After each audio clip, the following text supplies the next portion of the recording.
Yo, what's going on? It's Terrell, Hall of Fame, D-Line, tbkc, and all that sweet, beautiful, wonderful shit. Check it out. This one, it helps on both sides, I do believe. I've actually, like, this was seems like the last couple weeks because I started, putting up some breedings every now and then I seen a couple debates about the shit on Facebook. Was interesting. So I'll explain both sides of this thing when it's buying a puppy and actually selling a puppy. Now, and I'm talking about the initial phases of promotion and getting the thing done. Picture wise, for me, and I'll put on the buyer and the seller hat in these situations. As a seller, generally, I'm old school. I go back to before all of the videos and everything. Generally, once you call me or you call whoever you call, it's generally like a lot of pictures out there of their dogs. So you have a good idea of what you're working with. You know what I mean? It's not and I'm just saying generally because it could happen somewhere over the rainbow, but if you look at a breeder and their dogs are all very clean and like sort of, show stock and this is what they're into, that breeder typically is not going to break their back with pictures and stuff to try to prove to you that their dogs are show quality. They're like, man, this is what I do, you know what I mean? So like if you call a Oscar Gomez, for instance, and you be like, Oscar, can you show me your dog side stacked? Can you show me your dog front stacked? Can you do a 15-minute video of the dog running around and this, that, and the other? Oscar probably be like, man, homie, I got what I got. Carlton Pratt is the same way. You know what I'm saying? It's one of them things with them. Marco Suarez is the same thing. It's just like, hey, the work speaks for itself. I'm gonna give you a couple good pictures, and generally what you'll get is you'll get the side stack. You'll get a free stack, pretty much where the dog is just out there. It's not even that you're touching the dog or anything. You'll get a front shot. You know what I mean? That might be all you get. Might get a picture from the side, but you'll get 2 or 3, maybe 4 good pictures. And that's cool. But I will explain to y'all, because I've even heard people say like, oh man, Marco act like he didn't want to talk, and that's not the case. But this is what the case is a lot of times. And I've been in their shoes. I'm in their shoes in some of the instances where the phone blows up. You know what I mean? People are calling all day long about these dogs because these men have produced quality, and they're not the only ones, but they produce quality. They have, 10, 15, 20-year reputations of producing quality dogs. So, the thing of it is that it's like if you go to a car lot, Mercedes is not going to tell you, hey, take, take this car on the highway and push it to 200 miles an hour and see the performance and bend some corners real fast and do this and do that. It's a Mercedes. You know what the fuck it is. It's just that simple, So that's why a lot of breeders cut people short, or just not even cut them short, but just be like, I'm gonna give you what I give you, and if it works for you, fine. If not, if I get a chance, I will. But for the most part, this is what it is. Because it's the flip side to it also is that, and some of y'all complain like, I can't get in touch with these guys. I wish you would call me back. It's because of the volume of calls that these guys get, because of what they produce. They sort of have earned that reputation that if you're getting a dog from certain breeders, it's going to be a quality dog. So they have lives and they have other things going on to the point to where they can't answer every single call, every single message, and then on top of it go deep into it. And I understand not everybody is a window shopper, so don't get me wrong, but you also have to understand that these men have lives like myself. Me and Oscar's in the same boat. A lot of kids, you know what I mean? Yeah, you have a lot of kids. You have a lot of kids to deal with. You still have your real business to deal with. You still have for me, it's my general health and lifting weights, and you know what I mean? It's a lot in a day. Like right now, I hopped up at 4 a.m. just to do these videos. So when you start talking about those type of things, you know what I mean, it becomes difficult.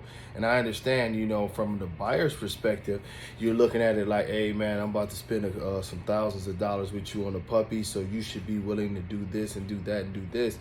And what I would ask buyers to do, and I do this, because I buy dogs still, you know, not necessarily bullies all the time, but you know, like for instance, I'm dealing with a couple different breeds right now with the Roddy, the Doberman, and looking to import a Dogo. And you know, the guy who's sending me the Dogo, he sent me basically what I would have sent, a couple pictures here and there of the parents from the side, from this way, from that way, and it was fine with me. I could see the quality of the dog, you know. It wasn't a huge deal. I didn't say, hey, run him and do this and do that and do that, because this dude's quality is speaking for itself. He's winning a ton of shows all over the world, taking pride in what he does. So I'm not trying to turn into a judge on his dogs and say, well, let me see every angle and let me do this and let me do that. You know what I mean? And I'm qualified to do it. But I'm not doing that because I understand that his volume is like my volume, probably, where he gets a billion people hitting him up all the time, and that would be tedious for him. You know what I mean? Now, you know, you as a buyer, the best advice that I can always give you as a buyer, right, is to do your research first and foremost. And as you do your research, to find, you know, the quality of dog that you're looking for from a certain camp, history will show you what you're working with. You know, if these people can, if you're seeing a constant representation of quality show animals that fit what you're looking for, this is what they do. This is their mindset, you know, and this is what you're, you know, this is what you're getting. If you talk to the person and the person is telling you like, this is pretty much, you know, what you should expect. Now, it doesn't always happen exactly like that with the puppies. Not every single puppy will come out to show quality, and that's another discussion. But from these two parents, you know what to expect. You know that they're breeding stock. Like for instance, there's no doubt in my mind, if I go to Marco Suarez's yard, all of his breeding stock is going to be nice. All of his breeding stock is not, I don't expect to go into his yard and see anything with horrible feet, high rears. The same thing with Oscar. I don't expect to see a mutated, deformed ass dog in Oscar Gomez's yard. Definitely don't expect to see it in Carlton Pratt's yard. You know, there's plenty of yards like that, you know, plenty of people that I can speak on with their dogs that I would have full confidence in going to look at their dogs and saying, this is a nice ass dog.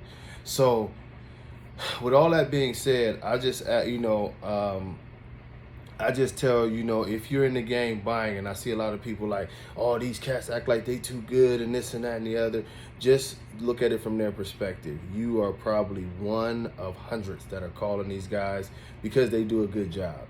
And if you're calling them and they're telling you that something is nice, they approve of it, these certain breeders have built a long reputation for giving you, you know, a quality animal.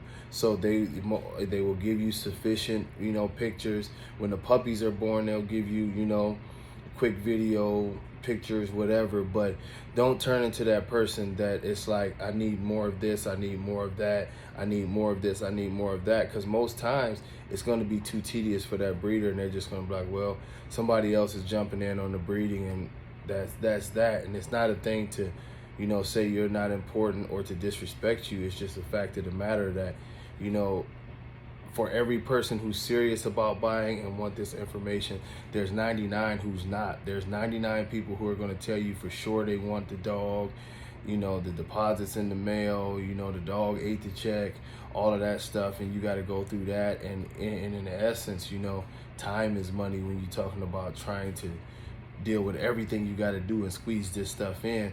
So these breeders have been around the block a long time. So if it's a very, very good breeder and they're showing you and they're engaging with you, getting you a pedigree or doing all these things, then you might want to respect it that you probably going to get a good quality dog, and they're going to come through for you based off of their reputation for coming through with quality dogs, and not try to put them through a SAT test about everything that, you know, that they got going on in their yards. You know, you ask the good questions. If you can't make a decision off of pedigree and a few pictures or whatever, then it's probably not going to happen for you. I'm just being honest, because most of the more serious breeders are not going to go through all of these different changes, you know, to sell a puppy.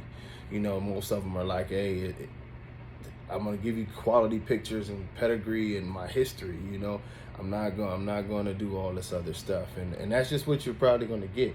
And like I say, I just wanted to make the video because I saw some people get heated, and I sort of hear it like 3 or 4 times a week, you know. And I just, as a buyer, you know, understand that. Now I understand that the dude don't want to give you a pedigree at all, that they don't want to show you the dog at all. That's something different, but you're not going to get a full photo shoot all of the time. You're not going to get a bunch of stuff. I mean, I would like to if I could, but timing is tough. It's tough, you know. But and I know though, and the 3 guys I just spoke of, I know that they have lives outside of dogs, and it's very, very tough for them to do that themselves, you know, and especially to continue to deal with a ton of people. So, you know, in this process, I just tell you, man, when you're talking especially to certain breeders, you know, especially if they're not being rude to you, just understand that it's a time thing, and it's a thing that they hear a million stories a million times a day, and maybe sometimes the bullshit alert does go off that, like, you know,